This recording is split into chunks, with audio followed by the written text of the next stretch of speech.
Hi everyone. So today I will walk through the best practices to follow while designing and reviewing of process models in Appian. Whether you are a beginner or an experienced developer, these tips will help you to build cleaner, faster, and more maintainable process models. So let's dive right in. So initially, we will need to configure the data management. So how we will configure the data management? I will show you. So we need to go through the properties tab. In the property tab itself, we need to configure the data management. So the data management, we need to discuss about this. So it is always a good practice to archive process instances, whether in 3 to 7 days, or delete the process instances in 3 to 7 days. This help you to keep your system light and avoiding the unnecessary storage usage. So here by defaultly I have selected this option, delete the process instances in 3 to 7 days. So it will be delete the process instance from our monitoring tab and the entire environment after successful completion and cancellation of the process. So this is how we will configure the data management. And then moving to the next best practice, it should be the alerts. So we will configure alerts properly. Then we will so that it is important. Notifications are tracked or sent to the right people. So whenever if you are working in one of the application, you need to provide the alerts configuration as well. So while working with these alerts, right? So what will happen? So whenever we are triggering any one of the instance, so it will if it is got failed, or if it is sent a any notification regarding the process model configurations, then it should send to the particular respective groups or users of this application. So now I am selecting the particular groups of this application. Yeah, SSM administrators I have selected here to send the alerts. So like this also we will configure the alerts for one of the best practice. And coming to the annotations. Okay, once I will configure this, I will validate this, and we will configure the annotations as well. So annotations are nothing but, so it was very extremely important. So it was keep them clear, short, and simple, so that even a citizen developer can easily understand our workflow at a high level. Like so, whenever you started with the start node and you have configured the start form, and here you have configured any cancel flow, then we will make this label as a node label as a cancel form. And if you are writing to the data to the particular record, so here I was writing the data into the meeting table record, so we will configure the label as a write meeting record. And if we are mapping the meeting ID, or else whatever the foreign key mapping we are mapping, right, in the outputs tab of the script task. So here we are mapping the IDs, so we can label them as a map meeting ID. So if we are storing the data in a respect to secondary record called attendees, so we can make this label as a write attendees.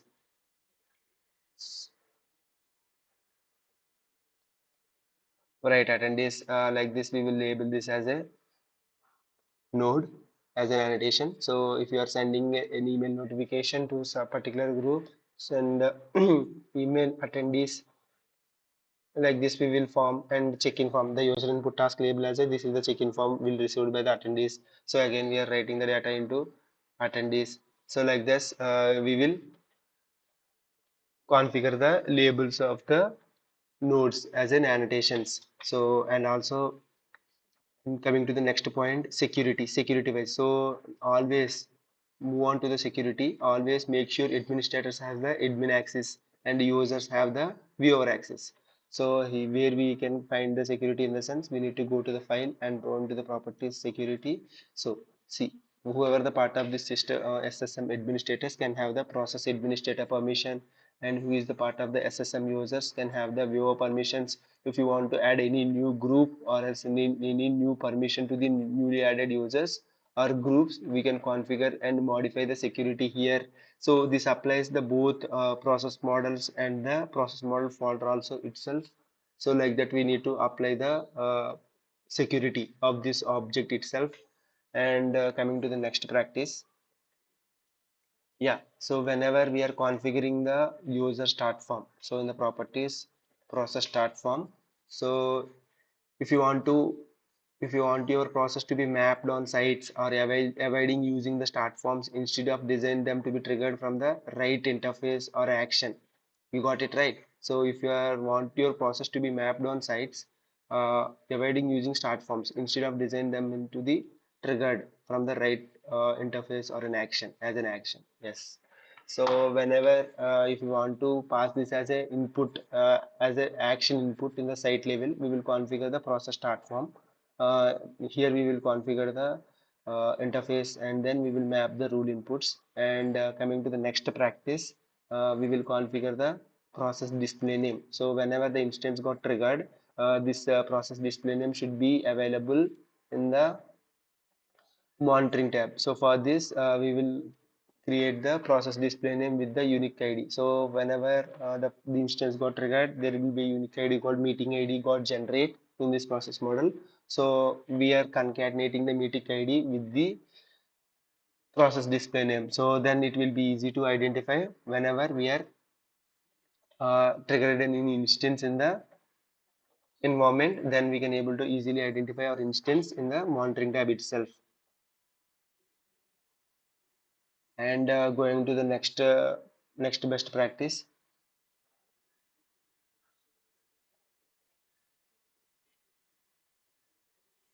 Yeah, so user input task. So here we have the user input task, right? So in this user input task, we will use them as a quick task. Here here we can able to see the quick task option, right? So using this quick task, what whenever if you don't want those tasks to be appear in the default Appian tasks list, so this is especially useful when want a cleaner task view from for the end users. Okay, so whenever the users want this task to be appear does not want to appear on the Appian tasks list, at the time we will configure this as a enable option. Then only it won't display to the users. Yeah, so here clearly mentioned, right? So we make this as a quick task that can be completed on demand itself. Yeah, so yes. And the next best practice, we will configure the swim lanes. Here we can able to configure the swim lanes here. So using this swim lanes, we will categorize our process nodes. For example, if you want to dive them into a sections like a actions, system, tasks, approval, approval flows, or the database updates, this makes your workflow visually organized and much easier to understand. So how can I? So we can here we can able to see, right. So this is the flow for the system flow. Okay, system flow. Whenever we trigger the instance, so it will reach here. So I will configure another swim lane here, and then we will divide that nodes into different one. So here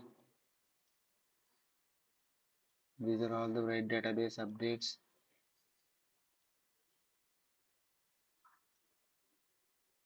System will send an email, system will assign the task, and then this is the end node we can be able to see. So here this is the database updates. So like this we will configure the swim lanes and categorize the workflow to easily understand whenever the citizen developer is logged in, so they can easily understand so which flow is for which actions. And we can add the system tasks and approval flows and the database updates as well. So this flow we can configure instead of this cross lines, we can directly configure from here to here,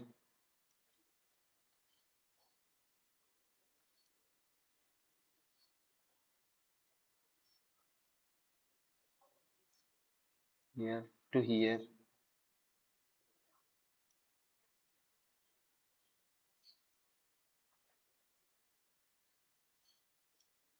from here to here. Yes, so like this we can be able to configure the uh, swim lanes to categorize the workflow. And coming to the next best practice, we will configure the activity chaining. So whenever and wherever it is required to configure the activity chaining, so we can configure. So multiple actions to be happen together, like without any unnecessary wait of time.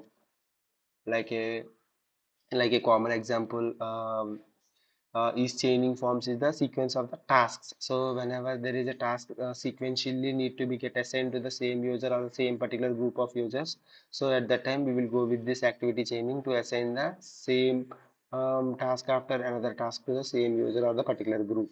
So like this we will use the activity chaining to for the chained activities. So if you want to configure the activity chaining, we need to right click on it and we need to enable the activity chaining. So like this we will use to create the activity chaining itself. And coming to the reduction of the flow length. So if you want to reduce the size of the flow length, we will use the sub process and start process smart services. See, here we had a sub process smart service we are having.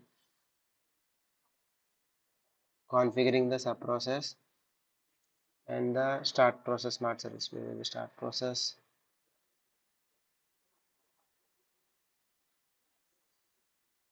Yeah, configuring the sub process and start process smart services, so it will reduce the flow length. So when you are using a synchronous sub process, uh, so we can configure the synchronous sub process in the properties tab itself.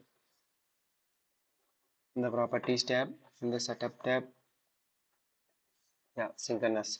So using the synchronous process, if the parent process need to wait for the child process to complete, then only it will move to the next node, otherwise it won't.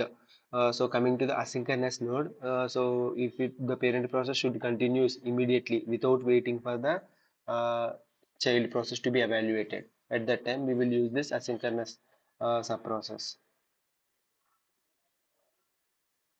And configuring the start process as well. So start process we can run both synchronously and asynchronously. So based on this the child process will get executed. Like this also we will reduce the number of nodes and we will configure them in the child process, and we will call the child process into the parent process by using the sub process or start process smart services. And configuring the dummy node between the two script tasks. Sorry, configuring the dummy nodes between the two uh, gateways. Like this you had a scenario with the two gateways simultaneously, one after the another. At that time we will use the dummy nodes, we will put the script task in between them, and we will label them as a dummy node in between the two gateways. So it is always double check your logical gateways like XOR or and complex gateways correctly, or depending on your use case. For MNI nodes, remember to put on XOR gateway in front of to the MNI node to check. See, here is the MNI node is there, right? So here we need to put the XOR gate, that always check. We need to check so whatever the looping variable we have configured in the MNA properties tab, that process variable having the data or not, like that we need to check. If it is not having the data, then we will deviate the flow to the end node. See here in the properties tab, in the other tab, we have configured the run one instance for the each item in the attendees, right? So we will check for the attendees is null or empty. So here I will check for the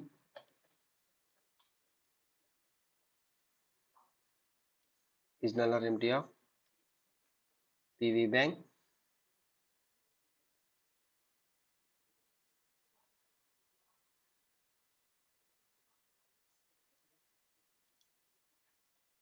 This, then we will go with the end node, otherwise we will send to the check-in form. So like this we will check for the,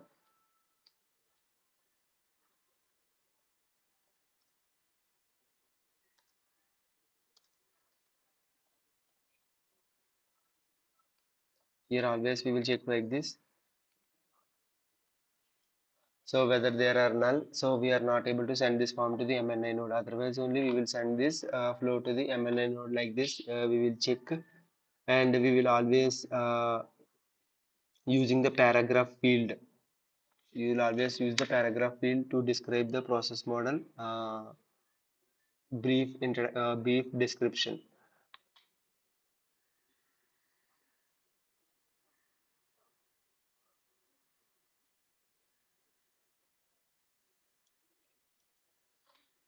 create a meeting,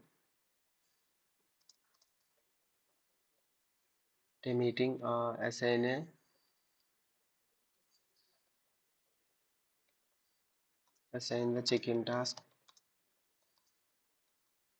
send email to the attendees. So like this, we will add a small brief description about this process model as well, and also we will use the uh, documentation. So if you want to generate the documentation and prepare a technical documentation, we will use this generate document option to generate this document of the process model, and we can copy paste the details from here to your Word document or somewhere you can generate and you can use. And coming to the process variable, so in the same process model, so we can't able to create more than 50 process variables in the same process model, so it will be not a good practice, we can say. So not to extend, so like keeping the number of process variables under control, like a process model should not contain more than 50 process variables. Like a too many process variable can make the maintenance difficult and slow down the execution as well. And increasing the number of nodes more than increasing the number of nodes more than 30, so it is also slow down the process. So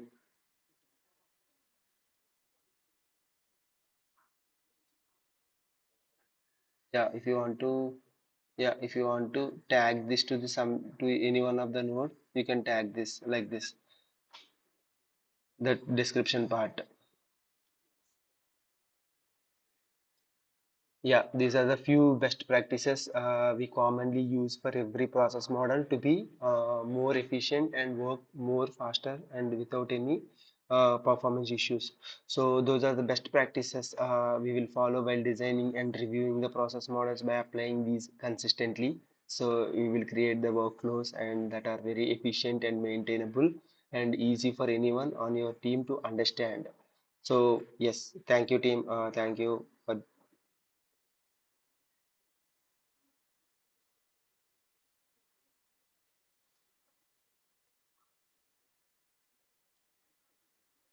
Yeah, thank you, Tim. Thank you so much for joining today. So, if you found this few best practices are helpful, don't forget to give a like for this video and subscribe to this channel for more APN best practices and tutorials.